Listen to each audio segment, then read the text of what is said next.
everybody. We're here. Hey there. Tom's here. Oh, but anyway. So your Happy opening video says it's live from Chiang Saturday Mai night. Saturday night. Yeah, we missed that one. Yeah, so we're running a little behind schedule. Oh gosh, that's crazy. But oh well, I picked the wrong one. No big deal. Well, But, Saturday night in the USA. So yeah, that's right. Hey, it was good. It was afternoon. Hey, there we go. Well, our photographer friends are here. But, anyway, I think that the major question that people have about listening to us is about the damn quality of air we have up here in Chiang Mai right now. Um, it's just it's crazy. It's beyond me. It's ridiculous. You know, I don't even feel comfortable going out of the house. I don't know about you've got Charlie. You've got it a little bit better than we have, but Yeah, it's not too bad here in Bangkok. I mean, this year has been so far. We've had a couple of smoggy days, but it's nowhere near as terrible as what you're experiencing. Oh, it's horrible, man. And it's the mountains, and the mountains right up behind us are pretty much all on fire. I haven't. You can't see it. I can go out and I can see the mountains from the house.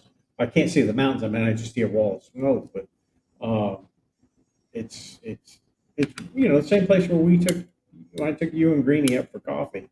That whole area up there is just completely in flames, and the stuff just kind of rolls down the mountain into the valley, and we're stuck with it. yeah, my wife said there was a forest fire in Hangdong yesterday. Yeah.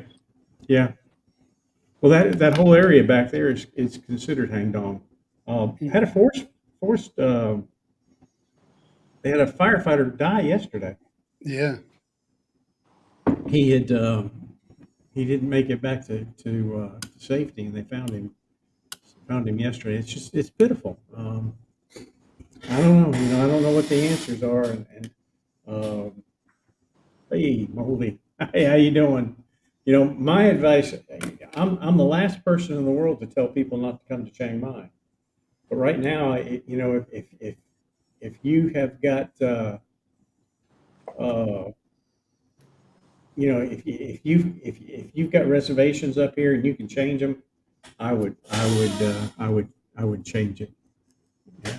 Yeah, I've thought about putting my drone up, but it's just you're not going to see anything. It's just a wall of smoke. It's crazy.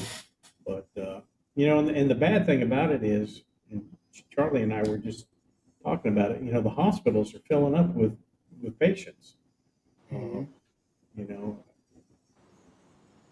It was worse. It was bad last week. When I was at the hospital, the pediatric center was just full, and they had to move me to a different. They usually put me on the 12th floor, and 12th floor was full. They put me up on the 13th floor, and so it's bad.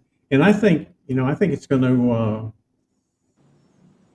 affect tourism, and it's going to affect people coming here. We've got Songkran coming up next week, and anybody that comes here is crazy. I mean, it's just, they'll come though, but who knows?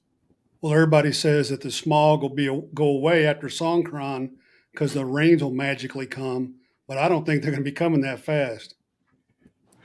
I don't either. I mean, it's not going to get better until we get probably about 4 or 5 days of good solid rain.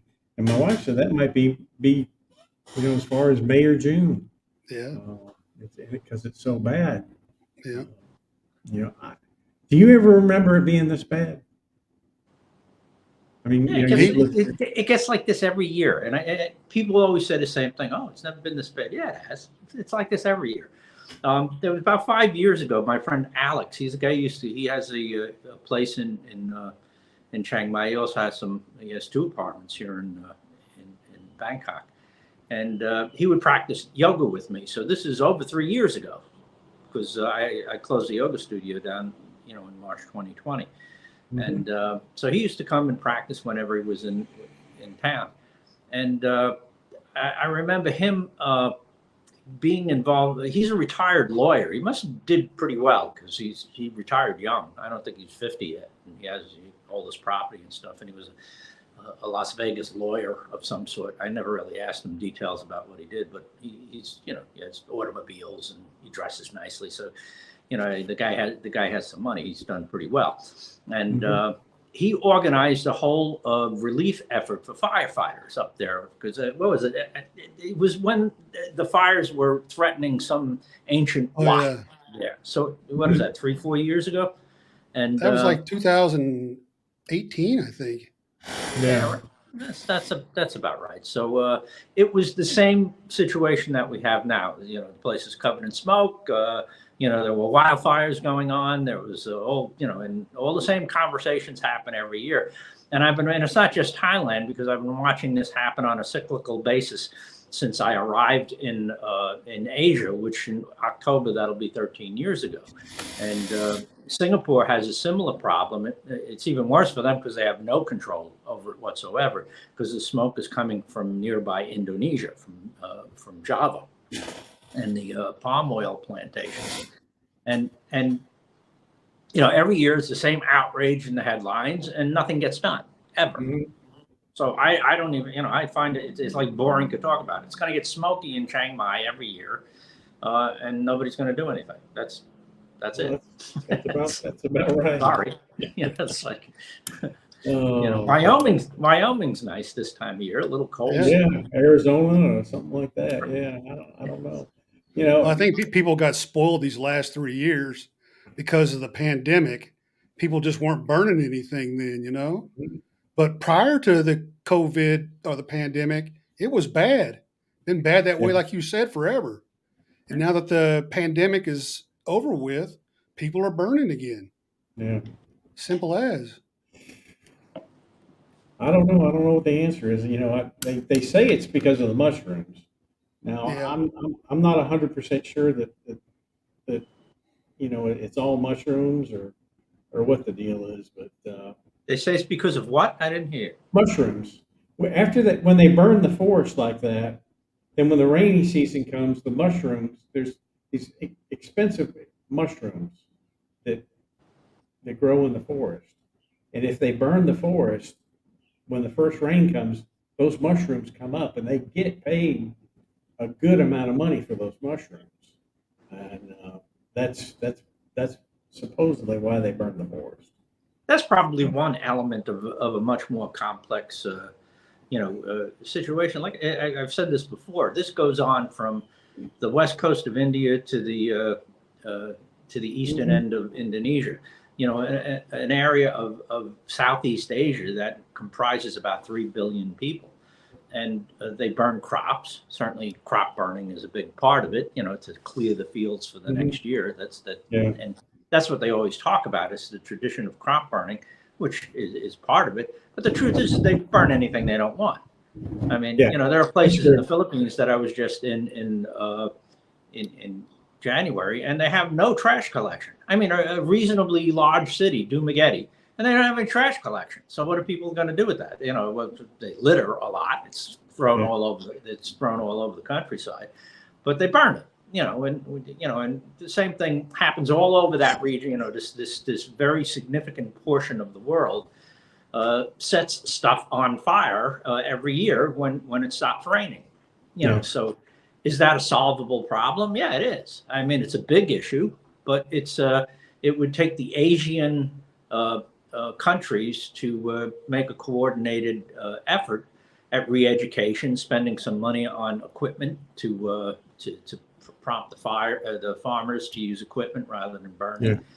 So they'd have to spend money on that, re-education and enforcement, and all of that costs money and political will, and that just doesn't exist. And that's my read on it. It's like, if you don't like it, don't come to Southeast Asia, because it's not going away anytime soon. Yeah.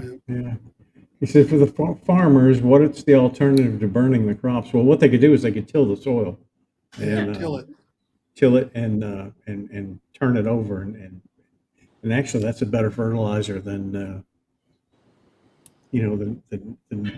what they normally do. And some of the farmers do that. Uh, I've seen Problem some is, of it's them. not cost effective though.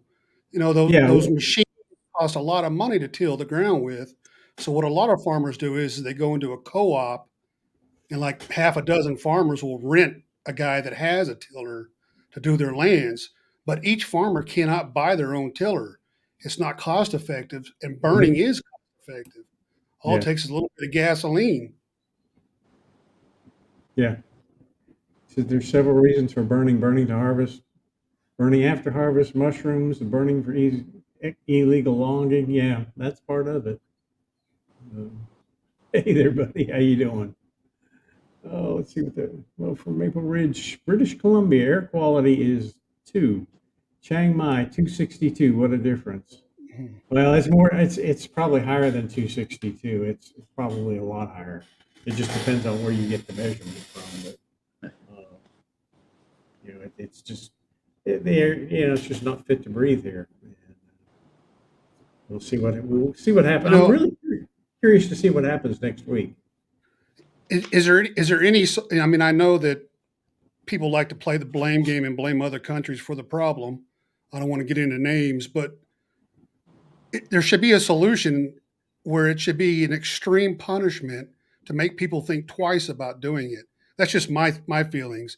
If I you were to agree. say something like, okay, if you get caught burning, it's a 1 million baht fine and 2 years in jail, and if you can't pay the fine, you stay in jail longer. I mean, Yeah. at least it'll stop some of the people from doing it because they'll think twice about it. Yeah. There's the sad thing is they caught one I think day before yesterday, and he wasn't even in the forest. He was in the rice field, and it's kind of it's really unclear. They didn't really say what he was trying to burn. I couldn't read it, but they charged him. But there's nothing to deter these people. My thing would be is ban these mushrooms, ban them. Yeah. Ban the mushrooms. If you're caught with those mushrooms, you're going to jail for a long time. Ban the sale of them. I mean, it's just like that would be uh, my idea. Show them something else they can grow. It's just like they did back in the old days when opium was the uh, big crop here. The king came in and showed them how to grow coffee, and it kind of took care of things. But they're going to have to do something with Thailand. Our asthma cases, yes, they are very high. My wife has asthma, and I think you have a breathing problem too, don't you? I do. I had to And up my medicine because it wasn't strong enough right now. mm, it's it's not a the bad thing for me to me is the other times of the year the air is so good up here. I mean, you look up, you see the mountains and the fresh air and stuff, but it's just during this time of year, it's horrible, man. And um, you know, I've got 3 air cleaners running 24/7, and mine right now is in here. It's 004. I'm at 4, but if I open up these windows, it'll jump up to 100.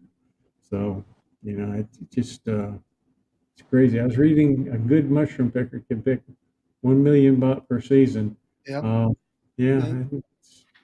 And they there's export money them to in it. China mainly. Yeah, yeah, that's what I've been reading. In the past 12 years, only 2 years a month, March. Say Charlie is nothing new. Yeah, yeah. It's people have compared the years and it's been comparable, but I don't know. Just for some reason, and like you said, we may be spoiled, but it just seems like this year it's just been harder than the other years. Hmm. Uh, you know, I don't know what the answer is going to be. I don't know when it's going to stop, but we just have to wait and see what happens. But I definitely would not want to be spending Songkran here in Chiang Mai this time of year. I don't like traveling on Songkran. My girlfriend and her is taking a whole family up to Loi province, a village called Samhai, Ban Samhai, where she grew up, and she has family up there. And it's hilly. It's not quite as valuable for farming as some of the other areas of central Thailand, but they do have farms up there. And she's just going up, like a lot of Thais do, to be together with their rural families over Songkran.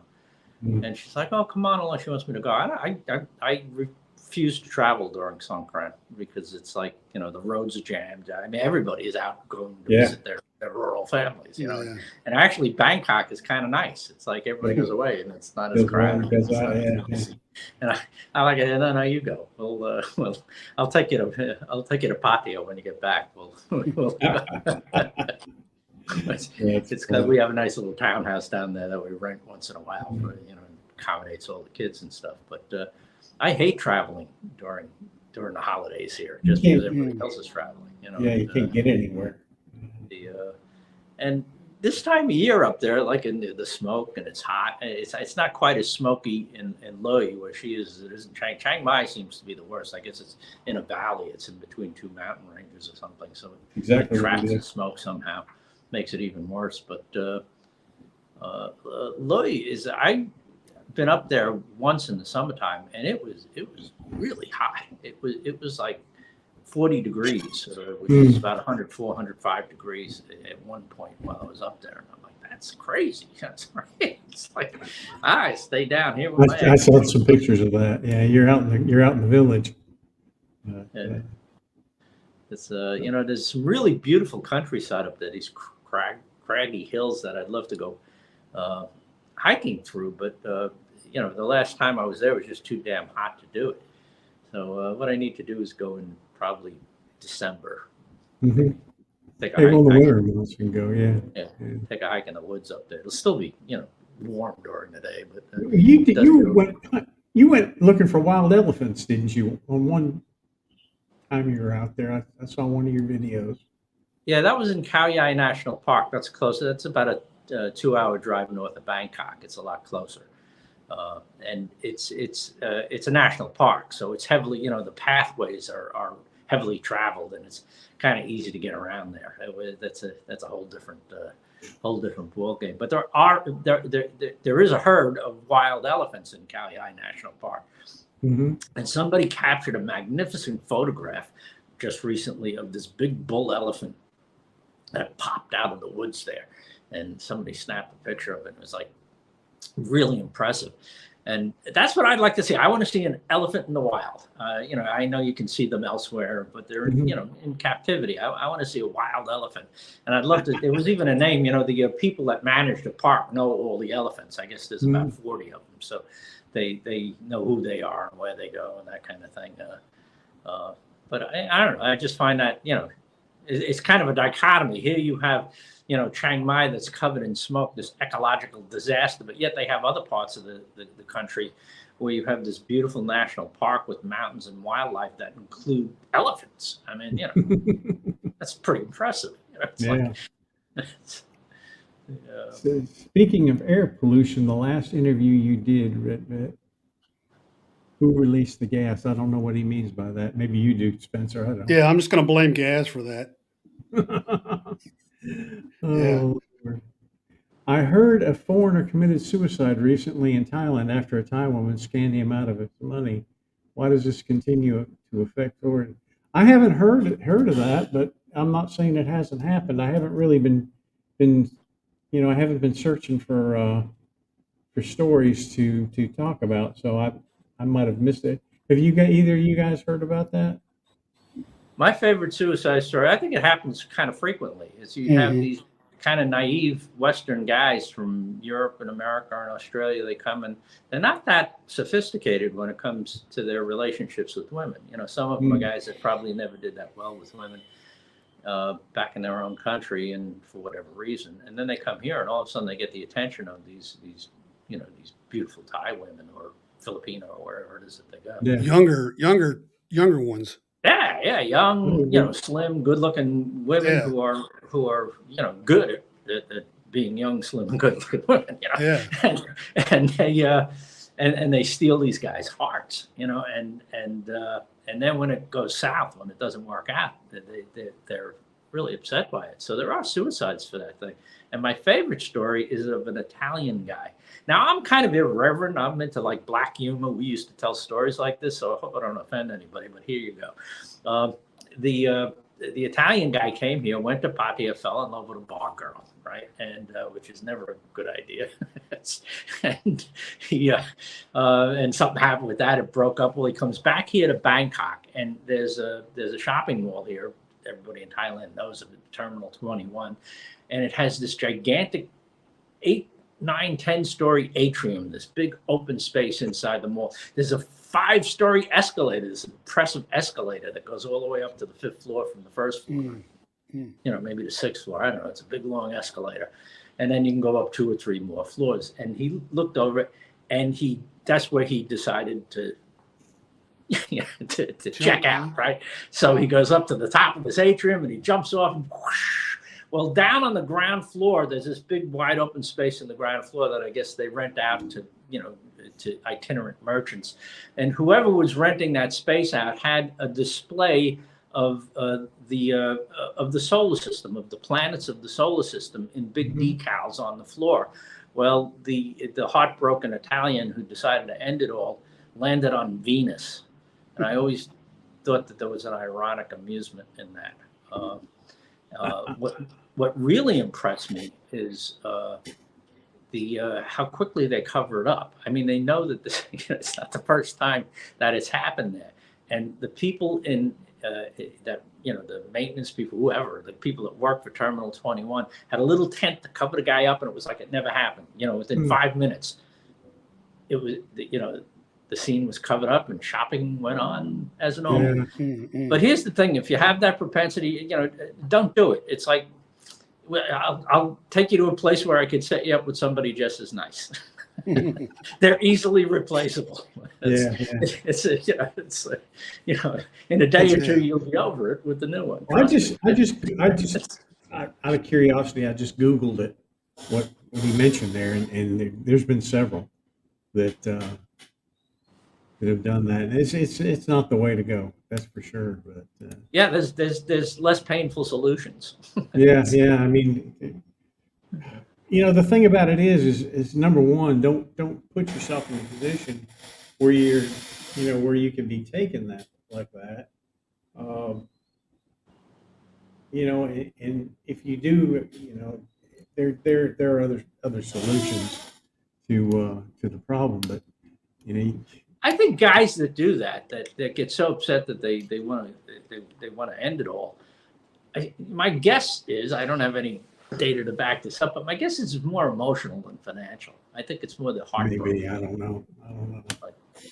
If I could give like a nugget of wisdom, it would be to all the guys: never fall in love with a bar girl, ever. Yeah. I mean, I don't know. I knew a guy in Singapore who was a well-educated guy. He's a professor, actually. And he met a Filipino bar girl in Singapore, wound up marrying him. Now, I don't want to tell you the story here. It's a little bit raw. But he told me a story about his personal life, that his sex life with this woman who he is now married to, that was just, the guy was very happy. Let's just put it that way. He was a very happy man. Now, I don't know if it was a long-lasting marriage or not. That was like 12 years ago, and I haven't seen the guy in a long time. But when I met him, he had been married about 2 or 3 years, and he was very happy with this woman. So it's like, I don't know if that's so. You have to be discriminating in your choice of bar girls, that's for sure. Some of them are nice people. I've met plenty of bar girls in my day. Well, I know a guy that was with a bar girl, but he was in love and she wanted an allowance. So obviously he had to pay her every month a salary to keep her there. So is that love? Well, don't know. It's a different culture here. It's a different culture here. I don't know. I mean, I've seen situations like that where guys, pay their wives an allowance or something like that. You know, so I don't know. It's kind of, back in the States, everything was just kind of, you know, if you had money, she had money, or whatever. But here, I guess it's a little different. I, you know, to each their own. I mean, I have known people that have been married to bar girls that have been happy, um, and didn't get taken to the cleaners. But then I've known others that just basically got the shaft. So Mhm. it's and a lot of it has to do with the person. The person, you have to do things to protect yourself. I don't care who you're dealing with.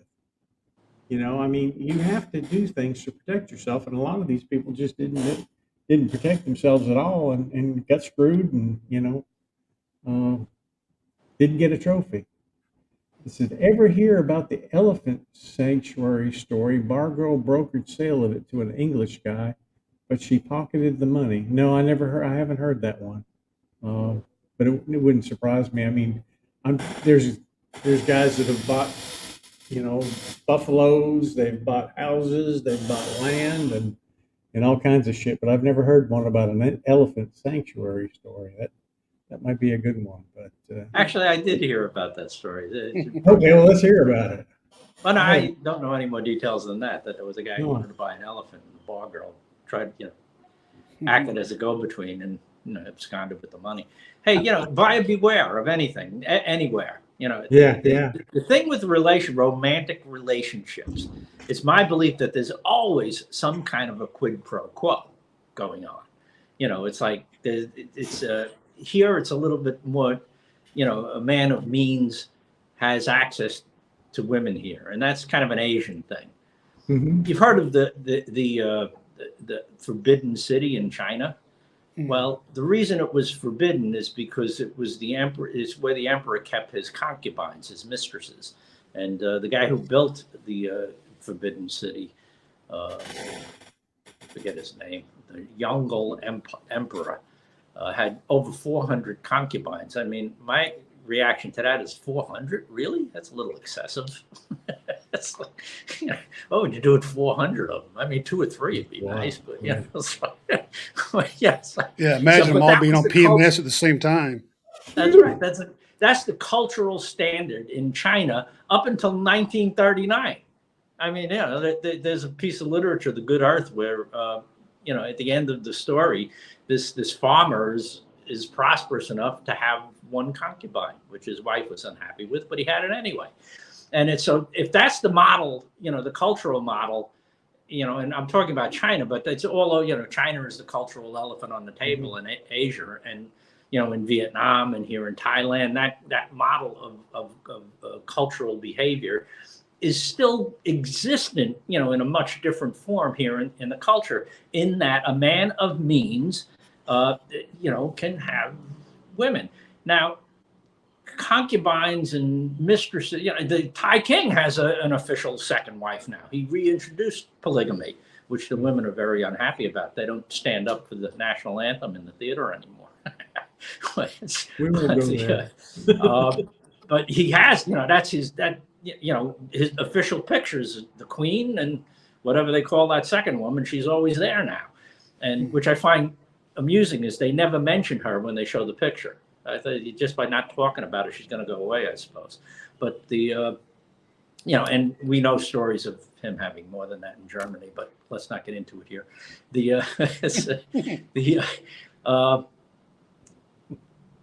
it's a cultural standard that a man of means can have access to that kind of thing.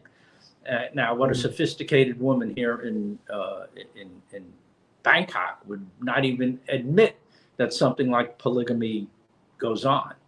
Mhm. But if her husband goes out and has a couple of dalliances and nobody knows about it, she's fine with that. It's like as long as she's not embarrassed by it, and that's kind of what I see here is going on. I have it here. I mean, it's like, I want to go out and fool around. She's not going to say anything. No, I'm not married, but it's like I've figured it out. The trick to it is to just not embarrass them. Let them save face.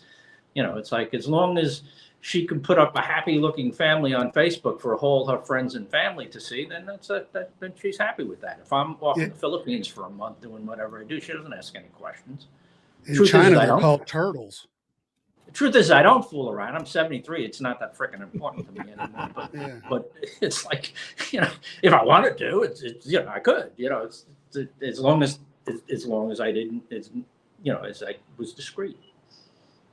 That's like I said, though, in China, that's why the women are called turtles, the wives, because whenever their husband goes out to play, they hide in their shell. There you go. Yeah. Has it heard of any red, yellow card incidents? I haven't really. I did hear about a fight I read about a fight that they had in Phuket. Some foreigners were aggravated because they didn't get their food, and they threw some bottles at the waiters and stuff. And I don't know if they issued any cards or not. They said that it was being handled, but I haven't actually heard of any red, yellow card incidences. And that's only in Phuket. I don't think they're doing that up here. What's a red, yellow card incident? Yeah, I don't know either. You guys are aware? If a foreigner breaks the law or gets in trouble, they'll now issue a red card and ban them from the country, or a yellow card. And it's a new system that they put out in Phuket. Apparently, they're having a lot of problems down there in Phuket because they've got a lot of a lot of people a lot of foreigners down there, and that's one of the ways that they're trying to take care of it. Now, I haven't heard of anybody using it yet, but it's just something that they've just started. Don't they do that in soccer when somebody has a penalty? Yeah. Guys who get scammed eventually get more cautious of the scams, or guys just well, I don't think so. I don't really think that they learn much. I'm sure some guys do, but there's a lot of weak-willed men out there that come here. They're in their later years, and then a young woman freaking approaches them. Obviously, they're going to want to be with that young woman. Mm-hmm. So sometimes it's just an endless cycle for some of these guys. They just heartbreak after heartbreak. And some of these guys just don't do well. That's why they jump off the balconies and stuff. Crazy. And land on Venus. Here's a question for you, Spencer. When you lived in China, did you ever go on the bullet train? Oh, yeah. Yeah, I used to take the train from Shenzhen to Guangzhou all the time. That was a pretty fast train. Are there benefits of living amongst Thai people versus foreigners? Yeah, I think there's a benefit. I mean, I enjoy, where I live. I live among Thai people, and I enjoy it. I think it's beneficial. Especially you're pretty much in the same boat, and I know you, Charlie, you too. I think I'd rather have the diversity than live in a community that was all foreigners. Yeah. How do you guys feel about that? Well, where I live, there's Thais and foreigners all intermixed here. Yeah. So it's not like strictly a foreigner move-on. I mean, there's plenty of Thais here. My next two neighbors are Thai. The one behind me is Thai. All the way around me. Yeah. Yeah. I live in Chiangmai, which is the name of the neighborhood. It's the name of the major road here, Chiangmai Road. And it's primarily a Thai neighborhood. It's thought of as an expat neighborhood, but the expats are mostly Japanese. And it's not Western expats. So I'm surrounded more by foreigners now. It's funny when you think about that. Things like this and other online experiences give me the opportunity to talk with English-speaking people and have a little bit more depth of conversation. I speak a little Thai, and the people here in the house, my girlfriend and her older daughter speak English a little bit, and it's I can communicate. but having a long, meaningful conversation with men my own age is something that I have to make happen, which I do. I mean, I take a ride down to Sukhumvit. I do know a lot of expats here in Bangkok. They just don't live in the same neighborhood as me. I had a gathering here at my house. The man that inspired me to start making videos 3 years ago has a pretty successful channel. He calls himself a Ronin Man, and what he does is he's like a men's advocate. He talks about he gives advice on how men can have a successful, happy, and prosperous life, that kind of thing. And the way he makes money is he puts gatherings together, and he's done them in Australia, and the last 3 years, a bunch in the United States. And he got one together here, and he asked if he could use my home. I have a big place here, and I said, sure, for one gathering. They all came here one day and spent a few hours. And there were 14 of them, with me included. And they were men ranged in age from 32 to 73. That'd be me. I was a 73-year-old. And they were prosperous enough to get on an airplane and come to Thailand for this meetup. And they also pay him $600, which, I wouldn't, but they did. Mm-hmm. They found value in it, I suppose. And they had a 3-day meetup. I was only with them for a couple of hours in the time that they spent here in my home. So I'm getting off the topic, which is I have a lot of opportunity, and I create opportunity to spend time with expats to have more meaningful conversations. But I have to make that happen. If I don't, I'll be practicing Thai more often than I'd like to. How's the yoga going? Oh, good. Is it? Good. Yeah, I've been practicing 4 times a week, which is good. I'm feeling great. I've lost weight. I'm very grateful that I've been able to get a level of fitness back that I was beginning to think wasn't going to happen. I just thought, I'm getting too old for this, and not to bore people with the same story I talked about already. But COVID, I got closed the yoga studio, got lazy, got fat. Well, I put on 20 pounds. That's a little bit fat, and I had difficulty reversing that because I kept hurting my back, and I've been able to, just this year, since January, I lost the weight. The trick was to lose the weight first. Once I took the 20 pounds back off, then I was able to start exercising pretty vigorously again, and practicing my crazy hot yoga, 90-minute yoga classes twice a week now. And one of the things that's helped is now that the country's opened back up again, I have people coming and practicing with me. I have old students of mine that, in this space that I'm sitting in now, this space is a combination bedroom, photography studio, and yoga studio. And I have anywhere from 2 to 5 people that come and practice with me. And what that does is that motivates me to keep practicing. If I'm just practicing by myself alone, it's a little bit harder to get yourself going. And when you have somebody come over to practice with you, set the studio up, I turn the heat on, I get everything ready, and so yeah, thanks for asking. I'm feeling great. Hey. Here's a question for you, Spencer, and I don't know if you want to touch it or not. I'll let you answer that one because I don't know. Women are the women all over the world. They're all the same. And like Charlie was saying about polygamy, it's quite common in China too, especially with the Hong Kong guys.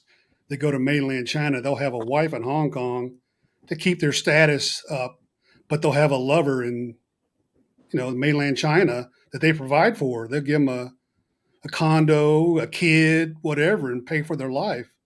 But it's the same wherever you go. Man, that's crazy. That's just the way it is in Asia, though. It's like Charlie was saying. That's the way it is here. Women accept that. A lot of women accept the fact that the guy has a wife as long as the guy takes care of her. When I first moved here, I was in a condominium complex called Lumpini Place. Nice place. They did a good job. 3 giant condo high-rise buildings, right? And on the weekends, the place would fill up with high-end cars. Lamborghinis and Ferraris. Really expensive stuff here. You got to remember they're paying a huge tax on it here. So people that own those kinds of luxury cars here are really wealthy, right? So, Mhm. and this is, a middle class kind of, a nice condo, but it wasn't that high end. And it took me a while to figure out what it is. It was a place where these guys would buy a condo unit for their mistresses. They're called Mia Nois here. And that's what would happen on the weekends. They'd come and spend the weekend with the Mia Noi, and they'd show up in their Lamborghinis. It was like a very expensive parking lot. So, This one says, in Phuket in March, the first yellow cards and red cards were issued to citizens of Sweden and France. Received red cards. They were expelled from the country and barred from re-entry. Yeah, that's what I read that's what they were going to do. And so yellow cards give permission to stay in Thailand until the end of the permitted period, but on re-entry will be restricted. These tourists were two French and Ukrainian and a citizen from Sweden. So that must be how it works. I don't know. It really didn't. The article that I read really didn't say how it was going to work, but that kind of explains it. It's crazy. It makes me wonder, what does it take to get it? I don't. Yeah. Well, they said being drunk driving or fighting or something like that would get you one of them cards. Now, I'll tell you something else that I've noticed lately is they are picking off a lot of foreigners. Immigration is picking off a lot of foreigners who are overstaying their visas. Yeah.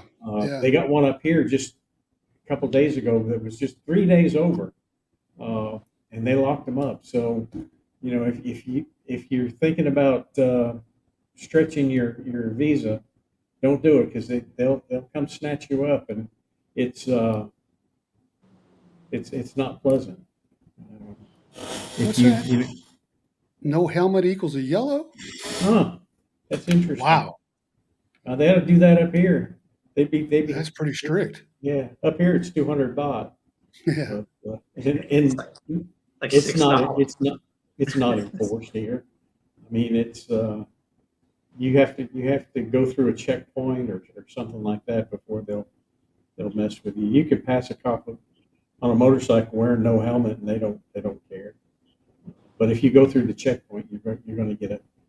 I think they raise the fine up to 2,000. Yeah, I think it's 500, isn't it? For without a Maybe helmet. I don't know. I saw some signs about it that they were going to raise the fine up. I've paid twice. I've got caught twice. Cards issued for antisocial behavior or such behavior that led to problems. Examples include traffic violations, not wearing a helmet, riding a scooter, and not having a valid driver's license. Wow, That's crazy. if they did that up here, they'd have some problems, because it's it's not on. They sit around the moat and have checkpoints, and they're stopping them left and right. I mean, I don't understand it, because Thais drive around all the time without helmets on. And I mean, you're gonna ban somebody from the country because they don't have a helmet on? Yeah, I don't. I mean, just fine them and let them back in, because that only helps your economy. Yeah. So I paid Crazy. a $500. You paid a $500 fine for overstaying. Paid at airport leaving. Was it $500 or 500 baht? And how many days were you over? That's another thing. If they catch you, you go to jail. But if you go and go through, and they'll let you pay your 20,000 baht or whatever, and you get your days. In September of 2022, living in a cheap room with a fan. Did you ever indulge in? I never have. No. That I can think of. I've always got the air conditioners. Maybe Charlie, I don't know. Have you ever stayed in a fan room? With a bunch of guys? No, thank you. Living in a cheap room with a fan. No, I never did. Now there's a hotel in Bangkok that one of these days I'm going to check out. It's called the Atlanta Hotel, and I told you about that, Charlie, and it's opened back up, and they have some fan rooms. But it's a kind of a nostalgic hotel. Isn't that the one where they're really strict about not letting you bring ladies into the room, that kind of thing? Yeah. Yeah, and it's right on the other side of Soi 4. It's Right, it's in that area. in Yeah, Nana Plaza, which is yeah, kind of it's on the other side of a Nana ironic Plaza. juxtaposition. I've never seen that. I looked for it one time, but I never have seen it. But they are open back up. 500 U.S. money. A lot of days. $500. Yeah, 500 be 20,000 baht. Yeah, it was the max Yeah, fine. that's the max. It's a good thing that you did that at the airport, because if they'd have caught you outside, uh, you'd have had a problem. And There's an old really, story about the immigration police and an overstay guy that led to the cops finding a body parts chopped up in a freezer. You should do a story like that for your. yeah, I'm aware of that. I'm probably going to do that story at some point in time. That was an American guy, and the guy that was found in the freezer had been there for 8 years, and he was a he took pictures of trains and made calendars out of them in the United States. It's really Right. really an interesting story, and the guy who was the victim is about as interesting as the other guy that went to jail. Got to go Australian Formula One Grand Prix, about to start. Checking next week. All right, hey, appreciate you stopping in. We will see you next week. Probably be Saturday next week, not Sunday. So anyway, enjoy it. But yeah, that's a real interesting story, and it, it kind of amazes me how that guy was able to get into Thailand and stay in the country, and he was wanted. He was on the FBI's most wanted list. He had scammed a bunch of people, but he lived here for quite a while and kept under the radar until they paid him that little visit. It's really an interesting story. What had happened is he was confronted by immigration police, and asked for a passport. This is by Tung Law, which is a big avenue here in Bangkok. And he said, "Well, I don't have my passport with me. It's right here in my apartment. Come with me." And there were 3 immigration police officers, and one of them went into the apartment with the guy. And while the guy was rummaging around looking for his passport, the guy noticed he had a freezer, one of these big, commercial freezers in his living room. And just out of curiosity, he opened it up, and there was a cut up body in it. And in the ensuing scuffle, the guy got the cop's gun from him and shot him. Yeah, I remember that. Yeah. Yeah, when the 2 other cops heard the shot, they went up and wound up arresting the guy. But it's the reason I know the story is because I have a friend who's back in New York now, but he had been here for a while. I'm not going to mention his name because he has a distinct name, and I don't want to, I don't want to dox him. But this character, let's call him Stan. My friend Stan had a restaurant on Sukhumvit Road, a small sandwich shop that sold American style food, New York style food, and he had a pizzeria, and he had a waxing salon, and they were all fronts for his gambling operation. He was a bookie. He was a bookie in his younger days back in New York. This guy was connected to mob families and all sorts of stuff. And I just met him because he was an expat, and I used to go there and get pastrami sandwiches when I first arrived, which were a little expensive, but they were good.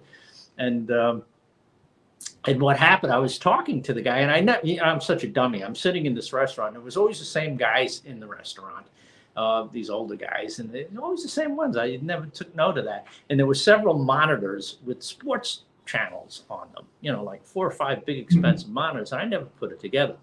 And one day I was talking to Stan, and I used the term VIG, which is a slang term for the interest that you pay on a loan from a loan shark in New York. I don't know if it's in other places in the States, but in New York, if you use the word VIG, that's what you're talking about. You got to pay the VIG, which is like saying you got to pay the interest. And I don't know why I used the term. I'm an old New Yorker, and so was this guy, and I used the term, and he took that as a signal to tell me about his gambling stuff. I guess he thought I was a gambler, which I'm not, but he had a very impressive gambling operation. It worked. He had computer connections with some bank in Ecuador where it was legal to do that, and you could bet on anything with this guy, right? He sports or whatever. He was like a professional bookie. And here in Bangkok, which I was impressed with, that he would get away with that, but he did. And he told me the story about the cop that got shot by the bad guy with the cut up body. And the way he had some connection with that is the way that Stan wound up with the pizza shop is he had loaned money. I guess he was a loan shark. Also, he loaned money to this guy to open up a bagel joint. He was going to open up a commercial bagel joint in Bangkok, which not a bad idea actually. And he needed startup money, so Stan lent him the startup money, and the guy started building out this bagel bakery, which didn't need traffic, so it was off the beaten path. It was down a little alleyway. Well, this guy who's the bagel guy gets stopped by immigration police one night, and he tells him, I don't have my passport, come back to the apartment with me and I'll get my passport. Well, the cop that had just got shot, had happened like a few weeks earlier, and they weren't going to anybody's apartment, so they wound up locking the guy up, and he had some serious overstay issues, and he wound up back in the United States, and that's how Stan wound up with the pizzeria, because he didn't want to make bagels, so he converted it into pizzeria. That's crazy. Oh. So, what percentage of men return to Thailand after their first visit? I'd say that's hard to answer, but after my first visit, I was ready to come back. I number one, I didn't want to leave, but once I did leave, I did want to come back as quickly as possible. Yeah, if they're single, I'm sure the return rate is pretty good. Yeah. If they're married to a American woman or whatever, maybe not so good for return rate. Oh. Also, a Vegas term meaning the tip to the yeah. But that's interesting. But yeah, it differs. I mean, I think most of the time when guys come over here, they'll meet somebody and like I did, I came over specifically to meet Lek, but when I left, I knew I'd be coming back. I knew I was coming back, and I pretty much made my mind up that I would love to live here, and it ended up happening. But it's just different people have different ideas. What about you, Charlie? The first time you came here, what were your feelings? I didn't really like it. I came here. I was working in Singapore for a very high-end yoga studio, and we were doing a teacher training, and we rented we arranged for 5 days at a hotel in Phuket, in Patong, in Phuket, to end the training. That was kind of the ending. I think we had about 15 students, and Diane, my boss, had arranged for with this hotel to put us up, and we were doing our classes and instructions there. And it was my first trip to Thailand, and I was unimpressed, to tell you the truth. This is a while ago. Patong at the time had not fully recovered from the tidal wave that occurred many years ago. There was still, infrastructure difficulties that, and it had been like many years. It wasn't like the tidal wave that happened the year before. It's probably about 8 years had gone by, and they still hadn't completely repaired everything. And I don't know. I was unimpressed with it. So I wasn't looking to rush back. Patong is kind of a sleazy town. It's all about ball girls and hookers and that kind of thing. And that's whatever. It wasn't my cup of tea. And I'm not a beach person, so it wasn't really attractive. But later on, I gave it a second. I was working then, so it was. I have a funny story about that. There is the walking street in Patong, and one of the other yoga teachers, this woman Sarah from New Mexico. She's half Mexican, very pretty, skinny young thing. She was, and we're walking down Walking Street in Patong, which is where all the girly bars are, and there are touts there promoting a ping pong show. Now, I don't know if you know what a ping pong show is, but apparently they somehow eject ping pong balls out of their private parts. I've never actually seen one, but they're pretty famous or well-known shows. Again, I've never been to one, so I don't know what the deal is. Maybe it's a scam. Who knows? But we're being approached to go to the ping pong show. The ping pong show touts kept, and I'm like being protective of this woman who were just walking down the street out of curiosity, this American woman. By the end of the street, I realized, because she was acting a little strangely, and I realized what it was. She wanted to go to the ping pong show. And by the time I realized that we had already got to the other end of the street and I wasn't going back. But I was like, oh, I'm such a naive dope, I'm thinking I need to protect this woman from these, evil sexual predators or whatever. And it's like, no, she wanted to go to the damn show. So that was my first trip to Patong. So much for for innocent Sarah. I did come back and visit Bangkok. I think a few months later, I got a good deal on a hotel, and I had a more impressive. I was more impressed with Thailand at that point. Well, I wound up living here, so I guess I like it. And you floated around a bunch of places, so you know that this is probably the best place in Southeast Asia. Well, I wanted to live in Singapore, but once I lost my work permit, they didn't have a visa for me. Now, a lot of people object to Singapore because it's expensive, but I'm a New Yorker, so is New York. It's like, as a matter of fact, I'd say the cost of living is probably very similar between the two cities. I would have stayed in Singapore. I checked out the Philippines, I checked out Ho Chi Minh City, and I checked out Bangkok. I didn't like the Philippines. I did like Ho Chi Minh City, but Bangkok won. I wound up here. It said, how bad is the flight from the States? I'm wondering if it's better to break it up with 2 stops or do a long flight with 1 stop then to Bangkok. Basically, everyone that I've done always either stops in Korea or Japan, and then it will go from Japan to Bangkok, and that's really not too bad. The trip from the States to Japan is about, I think it's about 13, 14 hours, isn't it? Yeah. Yeah, it's a bear, but your other option is, it depends on whether you're coming from the East Coast or the West Coast. Now, I did do one that stopped in Los Angeles, and it was a real pain in the butt. I didn't really care for it, but the two stops is about enough. By the time you get to Japan, or Korea, you get off, and you usually get about a 2 or 3 hour layover, and then you go straight to Bangkok, which that's fairly good. There's a little bit of a hack that I learned on Korean Air. It's also, if you're on the East Coast, you could do this with Qatar or Emirates Air as well. But if you're on the West Coast, you're better off with Korean.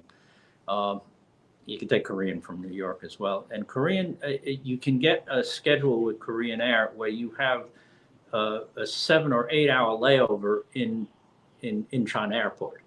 Now, Korean Air is one very good, and Incheon Airport is a nice airport as well. But what they have at Incheon Airport is they have a transit hotel inside of the secure part. You don't have to go through immigration and security. You stay on the where the gates are on the secure side of security, and you can go to this hotel and get 7 hours sleep. Now, it costs about $110 last time I did it, which is a little bit pricey, but it's a nice way to do it. You take that 14-hour flight from New York to Incheon. And then you get off the plane and you get to sleep. You can, take a shower. If you don't want to pay for the hotel, actually Incheon Airport has lounge chairs in a quiet area of the hotel where you can go sleep as well. And they have free showers if you are in transit, if you are transiting. So you can get that. And I know Emirates has long layovers like that as well. Now, I fly business class. I just made an arrangement for a flight to New York in August and on Emirates, and but I bought a business class ticket, which was a lot more money. But for the business class ticket on Emirates, for the long layover, I think it's like a 13-hour layover. They give you a complimentary hotel in was it Dubai, whatever city it is that they land in there. And so I get a town car drive from the airport to the hotel. I get to stay in the hotel for and rest up, and then they take you back to the airport. That's all part of the perks of the business class ticket with Emirates. But like I said, that's expensive. That's high. That's big bucks. If you fly in coach, you could still do it as well. And the airports that have those kind of facilities are with Qatar Emirates and Marine, and I recommend it. And it really lengthens the whole overall trip, but you arrive refreshed. You know, Yeah. You get a 6 to 7 hours sleep and a shower, and then you get on a plane for the last 5 or 6 hours from Incheon to Bangkok, and you don't get off the plane feeling like you've been beat up. Yeah. So are you noticing more newly constructed hotels? Yeah, there are quite a few of them that are being built right now. I mean, construction has really never stopped. We've got some condos that have just they have been started about 6 or 7 years ago, and they're just completed not far from where I live, and they're going for like 4.4 million baht. Really are overly priced, but what are you going to do? Are you guys worried about BRICS currency and the collapse of the petrodollar? I'll let you answer that one. I don't. When it happens, it happens. I mean, Yeah. if that's what happens, we'll just deal with it when it comes. They're trying to displace the U.S. dollars as the world currency, which U.S. dollar is a petrodollar. They're trying to replace it with the renminbi or the yuan from China as the world currency, but they've been trying to do that forever. China wants to be the world leader, but if that happens, we'll just deal with it when it comes. But I don't foresee it happening anytime soon. If you look at the value, look at markets. It's like this is a popular talking point with mainstream media, especially. They love to instill fear in people to get them to look at whatever it is that they're talking about.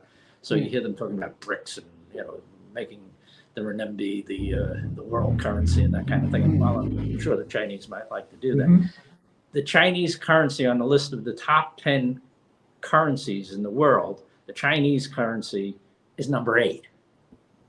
So it's not even in the ballpark. And the other BRICS countries, I just looked at this data like 2 or 3 days ago, and I don't remember exactly where these BRICS countries fell into, but they were below China. They weren't even on the top 10 list.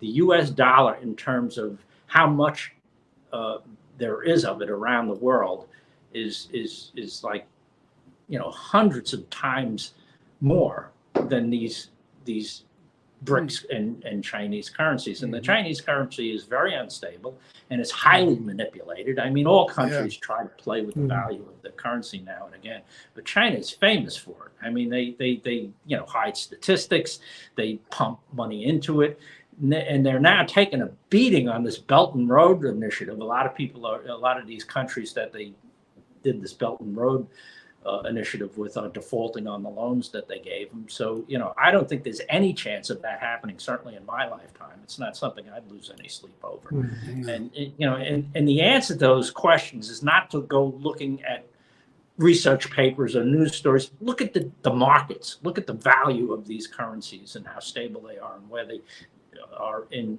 relationship to one another. It's not even a contest. It's like it's mainstream media blather. I'd be more worried about CBDCs, central depository banks, which is like cryptocurrency for the banks. That is something that worries me. But this BRICS thing doesn't worry me at all. Yeah, me either. Yes.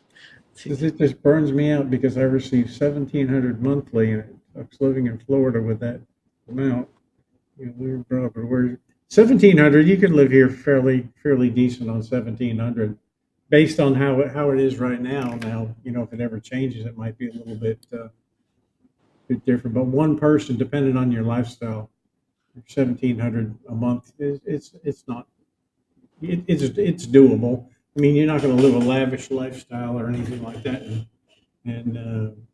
but with that $1,700, you need to have some money backing you up too. It's a little low. Yeah, but you need to have some money in the bank as well. Well, folks, we have reached 105 or 1 hour and 5 minutes. And wait a minute, just let's back up to that question. I just did a quick Google here. Okay. That's not even enough money to qualify for a retirement visa. No. I just typed 1,700 US is 57,000 936 Thai baht Right. at Yeah. the current rate of exchange. You need 65,000 to qualify for a retirement Yeah. visa. Or So find a it's wife difficult here. for you. You might Yeah, want to. yeah. The Philippines might be a better alternative. Yeah. Or if you go and you go on those mail order bride sites and you find a wife, you can get it for That's 40,000. Yeah, yeah. That's right. Yeah, yeah, married. Of course, they cost money too. Especially if it's a bar girl. Live in a room with a fan and pie. Yeah, yeah. Oh. Well, we've been on over an hour. Anybody got any more questions? Throw them up, and we'll get them answered. If not, we're going to close it out and move on to other things for the day. And I appreciate everybody coming in, and we'll see you all next week. It'll probably be Saturday next week if everything goes as planned. But I'll post something up. Yes, Columbia would be good. Have some more, yeah, I don't know about that. But anyway, we'll see you all later. All Have a right. good weekend.